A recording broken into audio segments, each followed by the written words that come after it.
काय विशेषची आज काय विशेषमध्ये तुम्हा सर्वांचं स्वागत। मात्र दिवसभरात काय मोठं महत्त्वाचं विशेष घडणार आहे सर्व काही बघूयात आज काय विशेषमध्ये।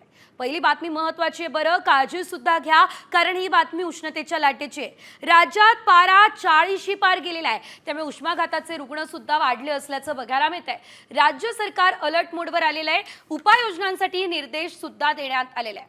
दुसरी बातमी ही तितकीच महत्त्वाची आहे कारण आता पारा कॉमस्कोर नुसार आता isakal.com आहे देशातील नंबर 1 ची मराठी न्यूज वेबसाईट। प्रत्येक अपडेटसाठी isakal.com ला नक्की भेट द्या। चाललाय, उन्हाच्या झळा लागताय, त्यामुळे शाळांची वेळ बदलण्यात आलेली आहे। वाढत्या उन्हामुळे हा निर्णय घेतलाय। सर्व शाळा सकाळी 7 वाजेपासून सुरू होणार असल्याचं बघायला मिळत आहे। बरं, तिसरी बातमी लाडक्या बहिणींसाठी आहे कारण लाडक्या बहिणींना आता 1,500 ऐवजी केवळ 500 रुपये मिळणार आहे। याचं नेमकं कारण मात्र काय बघूयात आज काय विशेषमध्ये।